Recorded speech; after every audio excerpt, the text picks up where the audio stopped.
너무 큰 기대와 실망 이렇게 하지 마시고 맥락적으로 이해하시는 거 네. 이게 중요하다는 말씀을 드리고 소득이 전혀 없었던 게 아닙니다. 전체적으로 선서를 거부한 측과 네, 네.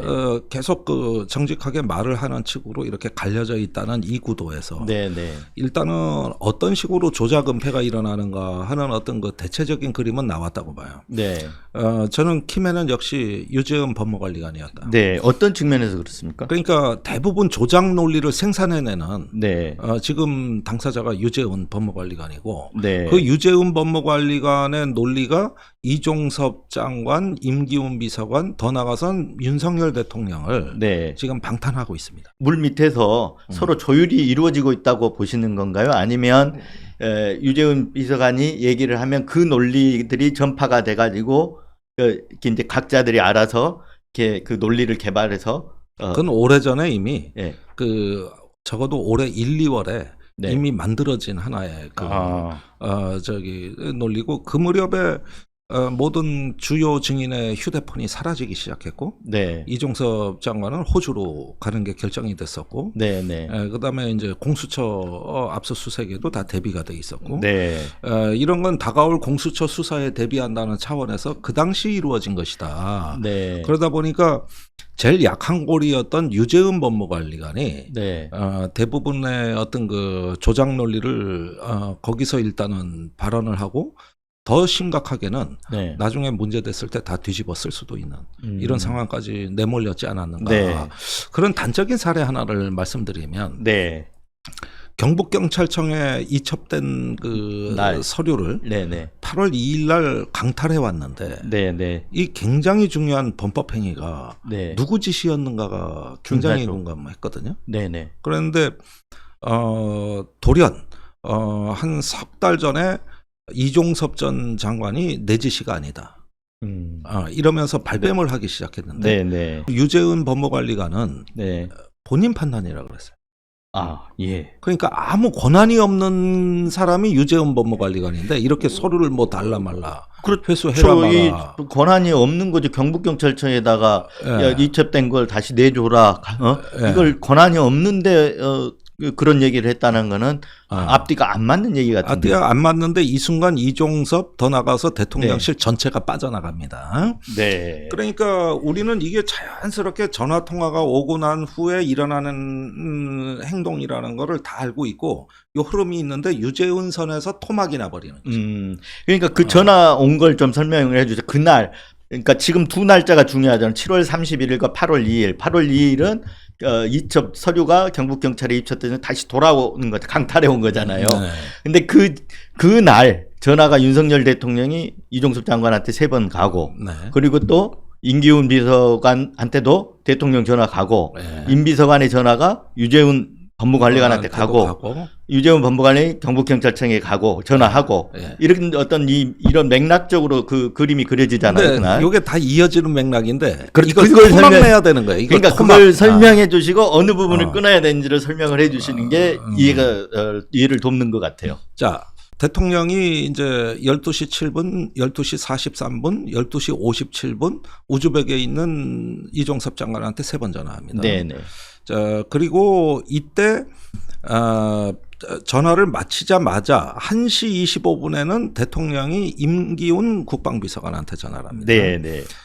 그런데 이시원 공직기강 비서관은 이 무렵부터 유재은 법무관리관한테 전화를 하기 시작하는데 네. 더 중요한 거는 이시원 공직기강 비서관실의 행정관이 네. 국가수사본부에 전화를 해서 네. 유재은 법무관리관 전화가 경북경찰청으로 갈 거다. 네네.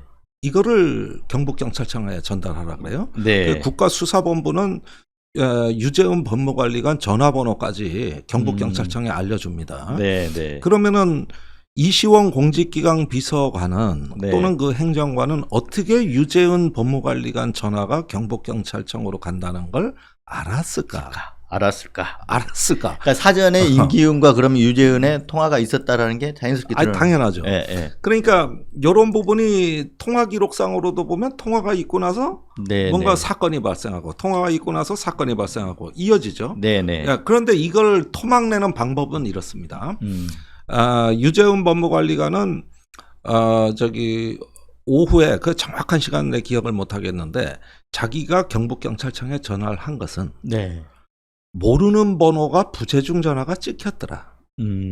그래서 그걸 다시 전화해보니 경북경찰청이더라. 네, 네. 그러면은 유재훈 법무관리관은 우연히 전화를 한 것이고, 그렇죠, 그렇죠. 예. 우연히 전화를 한 것이고 이시원 공직기강 비서관은 그 우연히 갈 전화를 미리 알고 있었던 거야. 그렇죠. 네. 예. 미리 알고 있었던 거야. 기가 네. 막히죠. 예, 예. 자, 그 다음에 우연히 그래서 전화를 했는데, 네. 그럼 사건 기록 회수는 어떻게 이루어졌느냐? 네. 그 전화를 할 무렵에 옆에 김동혁 검찰단장이 앉아 있었다. 그게 이제 유재훈 비서관의 설명이 되나요? 네, 네, 네. 네. 그런데 이거는 잘못 이첩된 거기 때문에 네. 또 범죄 혐의가 있기 때문에 이거는 당연히 회수해야 되는 거 아니야? 네. 이렇게 하면서 검찰단장한테 물었는데 동의하더라. 네, 네. 그래서 회수하겠다고 경북경찰청에 얘기를 한 거다. 네. 이렇게 설명해. 그러니까 그 부분도 자기가 권한이 없다라고 하면서 그 자리에 아까 검찰단장이 그 자리에 우연하게 있었다라고 이렇게 얘기를 하더라고요. 네. 그러니까 이것도 네. 그 장관급에서나 결정할 일이 네. 법무관리관이 어찌어찌 하다 보니 우연히 예, 예. 그리고 네. 그렇게 생각할 법도 해서 네. 이렇게 되는 건데 네. 어떻게 대통령실은 이걸 또 예측했을까? 네. 천공한테 들었나? 그러면 그거는 또 모른다가 되는 거죠. 그렇죠. 네. 예, 예. 그러면서 그 이시원 공직기강 비서관하고 무수히 많은 통화가 8월 중에 이제 이루어졌는데 총 네. 8월에 24번, 9월에 6번에서 30번인데 네. 대부분 군 사법 정책이라. 무슨 야, 군 사법 정책 공직기관 비서관실에서 뭐 지도 교수와 네. 학생입니까? 매일 그 과외 공부 시키게? 예. 그러니까 요런 거고 10번 대면 보고 한 것도 군 사법 정책이라는 거예요. 그러면은 이 이어지는 사건이 다른 어떤 우연과 네. 다른 의제가 끼어들면서 이어진 사건이 토막내게 되는 거고 네네. 예. 이렇게 함으로써 하나의 사건이 여러 개로 분절화되면서 허공에 흩어져 버리죠. 네. 그런데 이 논리 제공을 전부 유재훈 법무관리관이 하고 있고 네. 나머지는 그 수혜를 입어서 네. 그 결과 자기는 모른다, 빠져나가고 기억 안 난다, 대답할 수 없다고 답변해도 되는 게 돼버리는 것이죠. 네, 네. 요게 거짓이 생산되는 흐름입니다. 요게 어제 청문회에서 나온 흐름이라고 보시면 네. 되는 거예요. 결국 그러면 앞으로 특검을 하게 되면 유재훈 법무관리관이 완전히 또 핵심 인물로 다시 떠오르는 거네요. 만약에 언젠가 특검이 되면 네. 저는 가장 위중한 처벌의 위험을 네. 지게 될 것이다. 나는 유재훈 법무관리관이 왜 이렇게 도대체 네. 어떤 협박을 받고 어떤 어려움이 있길래 저러는지 모르겠는데 네. 일단 지금 상황으로 보면은 유재훈 법무관리관이 위증 내지는 네. 범죄 그 혐의에 가장 위중한 벌을 받을 가능성이 높다고 봅니다. 네. 그 전에 한번 이 자리에 나오셨을 때 유재훈 법무관리관은 뭔가 나중에 약한 고리여서 나중에 얘기를 좀 진실을 털어놓을 거다 이렇게 예측을 하신 바가 있었는데 지금은 또 약간 좀 달라지셨네요. 그러니까 네. 그렇게 얘기했던 이유는 열흘 후면은 이제 공직자 신분이 아니고 네. 국방부 통제를 더 이상 받지 않습니다. 그러니까 지금 경계선에 있지 않느냐 이 얘기였는데 네. 지금 와서 생각해 보니 네. 그런 취약점을 이용해서 유재은한테 더 압박을 가한 것이 아닌가. 그러니까 지금은 공수처에 제일 먼저 소환된 사람이 바로 유재은 법무관리관이에요. 그렇죠. 그러니까 지금 네. 이런 구도만 봐도 네. 국방부에선 그동안 유재은한테 많이 떠밀었구나.